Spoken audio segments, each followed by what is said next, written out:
नमस्कार दोस्तों। Learn option trading के इस दूसरे वीडियो में आपका बहुत बहुत स्वागत है। जैसा कि आप जानते हैं कि पिछले वीडियो में हमने कवर किया था कि ट्रेडिंग क्या होती है, कॉल्स क्या होते हैं, पुट्स क्या होते हैं और उसको एग्जांपल के द्वारा समझा था। अब जैसा कि लास्ट वीडियो में हमने कॉल और पुट को बाय किया था, इस बार हम उसको सेल करने वाले हैं। उसके बाद उनको ग्राफ के जरिए समझेंगे, उनका रिस्क पोटेंशियल में क्या डिफरेंस है और आने वाले समय में हम कैसे आगे बढ़ेंगे उसके बारे में समझने वाले हैं। लास्ट वीडियो में आप सभी जानते हैं कि हमने कंसंट्रेशन किया था कि बायर की एंड से यदि हम कॉल ट्रेड करते हैं या पुट ट्रेड करते हैं तो उसमें क्या डिफरेंस होता है। हमने जाना था कि जब हम बाय कॉल को परचेज़ करते हैं और मार्केट ऊपर जाता है तो हमारा होता है प्रॉफिट। यदि हम पुट को परचेज़ करते हैं और मार्केट आपका नीचे की तरफ आता है तो हमें होता है प्रॉफिट। इस बार बिल्कुल अपोजिट हम लोग करने वाले हैं। हम लोग डिस्कस करने वाले हैं सेलर की एंड से। यदि आपने सेलर की एंड से यही ट्रेड ली है तो आपको कब फ़ायदा होगा और कब नुकसान होगा। अब सेलर वाला फंक्शन कैसे काम करता है उसे समझने के लिए सबसे पहले मैं आपको एक एग्जांपल दूंगा। अब यहाँ पर आपको दिखना है, एक सेलर है, यहाँ पर एक बायर है और ये हमारा एक फॉरेक्स कंसल्टेंट है। बायर को मान लीजिए $50 की इमीडिएट रिक्वायरमेंट है, तो आपके पास अभी $50 तो नहीं है। तो आप इस फॉरेक्स एजेंसी को ऐसा कीजिए, कहेंगे कि तू एक काम कर, इसको $50 दे दे। 7 दिन का टाइम फ्रेम है, इस 7 दिन के अंदर अंदर मैं ये $50 परचेज करके तेरे को वापस दे दूंगा। ठीक है, आपने इसको $50 तो दे दिए। अब यहाँ पे जो फॉरेक्स एजेंसी के तौर पे काम करता है वो करता है आपका ब्रोकर। ठीक है, अब मान लीजिए आज डॉलर का रेट चल रहा है 80.50 और उस रेट से $50 जो है वो इस एजेंसी ने इसको बायर को दे दिए। अब आने वाले समय में यदि ये 80.50 घट करके 70.50 के आसपास आ जाता है तो उस समय आपने क्या किया, आप समझना, आपने जो एसेट यानी कि जो डॉलर आपका एसेट हो गया, आपने जो डॉलर इसको बेचा है उस डॉलर का रेट क्या हो गया, अब कम हो गया। तो कम हो गया उस केस में आप यदि इसको वापस से परचेज करके आप वापस इस ब्रोकर को लौटाओगे तो आपको कितना पे करना है, ओनली 70.50। समझ गए, यानी कि 70.50 इंटू 50। तो यहाँ पर जो 80 माइनस 70.50 है ये आपका हो गया प्रॉफिट। सॉरी, तो यहाँ पर 80.50 माइनस 70.50 यानी कि 10 पॉइंट इंटू 50 यानी कि ₹500 का आपको प्रॉफिट हो गया। तो यही चीज़ आपको समझनी होगी। तो अब आप समझ गए कि सेलर की पर्सपेक्टिव से जब वो कोई चीज़ बेचता है उसका प्राइस यदि डाउन होता है तो उसे बेनिफिट होता है।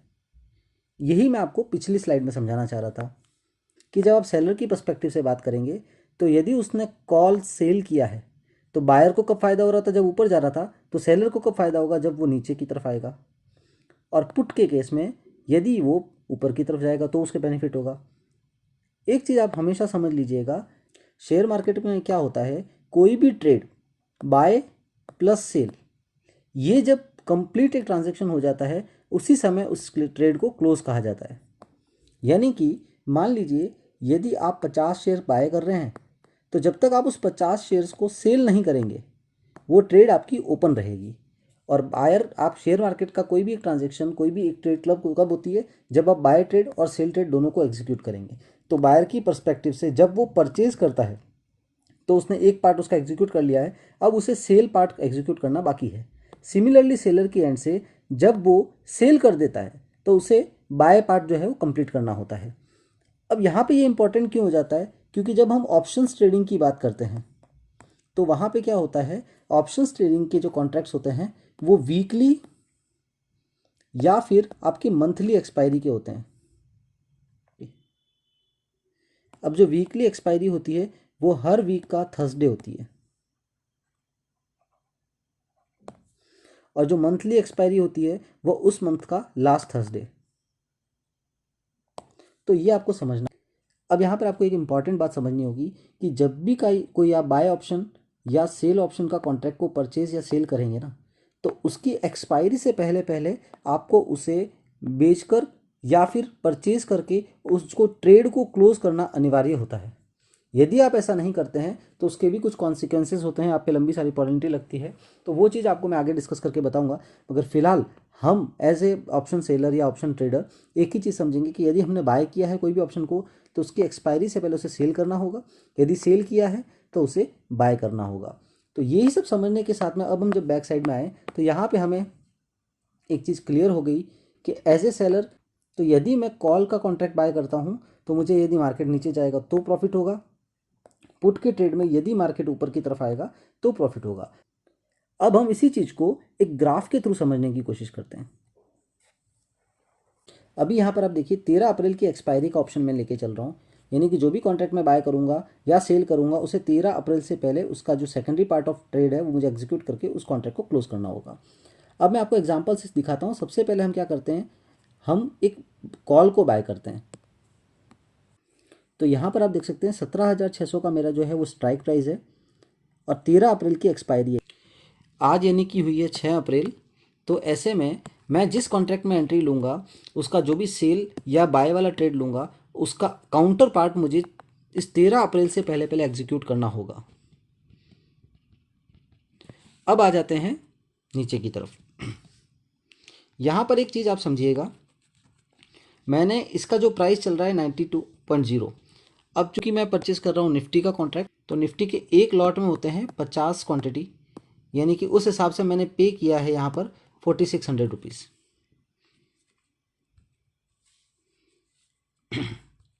अब ये देखिए आप यहाँ पर आप देख सकते हैं मेरा जो मैक्सिमम लॉस बता रहा है वो यहाँ पर अगर आपने देखा हो तो 4600। आप देखिए नीचे देखिए एक्सपायरी की डेट में ये 4600 है, यानी कि अब ये चीज़ कैसे समझनी होगी आपको। अब और बायर हैं आप, बायर ने जो प्रीमियम पे कर दिया है, मैं अभी आपको बायर की पर्सपेक्टिव से समझा रहा हूँ, बायर ने यदि जो प्रीमियम पे कर दिया है तो उसे जो भी लॉस होना है वो उससे ज़्यादा तो होगा नहीं, क्योंकि एक कर्व है, जीरो से ऊपर की तरफ प्राइस जा रहा है, आपने यहाँ पे परचेज कर लिया, अब ऊपर जाएगा तो होगा आपका मार्जिन। यदि ये नीचे आता है, क्योंकि एसेट तो ऑलरेडी आपने परचेज कर दिया है, नीचे आता है तो इसकी वैल्यू मैक्सिमम जीरो होगी ना, तो इस केस में आपका जो लॉस है वो मैक्सिमम 4600 है। और प्रॉफिट यदि आप यहाँ पे देखने जाएंगे तो देखिए अभी करंट मार्केट जो है चल रहा है 17599 पे, तो यदि मार्केट इससे जितना ही ऊपर जाएगा उतना ही आपका प्रॉफिट बढ़ता जाएगा। आप देखिए अगर 17890 पे गया तो आपका प्रॉफिट हो जाएगा 10,850, यदि 18,000 पे गया तो आपका प्रॉफिट होगा 17,503। इस तरीके से ये प्रॉफिट जो है वो 6 अप्रैल के डेट में बता रहा है, और एक्सपायरी पे ये प्रॉफिट जो है वो 3900। ये एक्सपायरी का प्रॉफिट अलग और आज की तारीख यानी 6 अप्रैल का प्रॉफिट अलग क्यों बता रहा है, इसे हम डिटेल में समझेंगे, क्योंकि यहाँ पर जो हमारा जो कंसिडरेशन पार्ट आता है वो आता है टाइम वैल्यू, जिसे हम थर्ड पार्ट का जो वीडियो है उसमें समझने वाले हैं।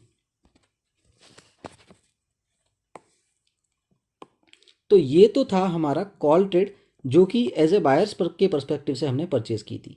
अब हम यूज़ करेंगे सेल ट्रेड। तो अब हम आ जाते हैं सेल पुट की तरफ। अब देखिए यहाँ पर, अब यहाँ पर एक इंपॉर्टेंट बात आ जाती है, आपने 82.65 की रेट से एक लॉट सेल किया है 17,600 स्ट्राइक प्राइस का 13 अप्रैल का पीई। अब देखना पीई कब सेल करेंगे, एज ए सेलर जब आपको लगता है कि मार्केट जाना चाहिए ऊपर, क्योंकि उस केस में आप प्रॉफिट की एक्सपेक्टेशन रख रहे हैं, ठीक है ना। अब हम आ जाते हैं नीचे यहाँ पर आप देखिए हमने प्रीमियम कितना पे किया है 4133, तो वही है 82.65 इंटू 50, क्योंकि 50 क्वांटिटी का एक लॉट होता है और आपने एक लॉट परचेस किया है, तो 82.65 इंटू 50, तो ये हो गया आपका 4133 का प्राइसिंग जितना हमने पे किया है। अब यहाँ पर आपको एक चीज़ देखनी होगी कि यहाँ पर मेरा जो मैक्सिमम प्रॉफिट है ना वो 4133.33 ही होगा, जितना मैंने प्रीमियम किया उतना, बट जो लॉस है वो काफ़ी अनलिमिटेड तक जा सकता है। अब ऐसा क्यों होता है ये आपको समझना होगा। तो हमने पहले क्या देखा कि एज ए बायर आपका जो प्रॉफिट होता है वो अनलिमिटेड होता है, आपका जो लॉस होता है वो लिमिटेड होता है। बट एज ए सेलर आपका जो प्रॉफिट होता है वो तो आपकी सेलिंग प्राइस से ऊपर नहीं जाता, यानी कि सेलिंग प्राइस तक ही जाता है, पर आपका जो लॉस होता है वो अनलिमिटेड होता है। तो बायर वाला पार्ट तो हमें जस्टिफाई मैंने पहले ही कर दिया। अब ये सेलर वाला पार्ट आपको अभी नहीं समझ में आता है तो मैं आप बताता हूँ। अब यहाँ पर एक एग्जांपल के जरिए समझाने की कोशिश करता हूँ। मान लीजिए आप मार्केट में कोई एक बुक लेकर के आए हैं, या आप सेलर हैं और यहाँ पर आपके सामने एक बायर है, वो आप एक बायर को 10 रुपये पर बुक के हिसाब से 10 बुक दे देते हैं। तो ऐसे में बायर ने टोटल प्रीमियम कितना पे किया 100 रुपीज़, और आपको प्रीमियम कितना मिला है 10 इंटू 10 यानी कि 100 रुपीज़।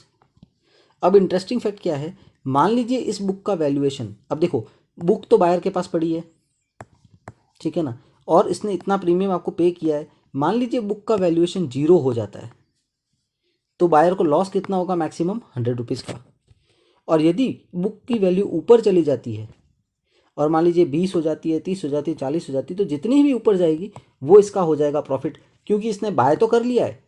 अब ये आपके जो ऑप्शन कॉन्ट्रैक्ट को क्लोज करने के लिए क्या करेगा, उसे सेल करेगा, और जब सेल करेगा तो उसे जो ऊपर वाला पार्ट में जो मार्जिन बढ़ा हुआ मिल रहा है, जो प्राइस बढ़ी हुई मिल रही है, उतने का इसको मिलेगा प्रॉफिट।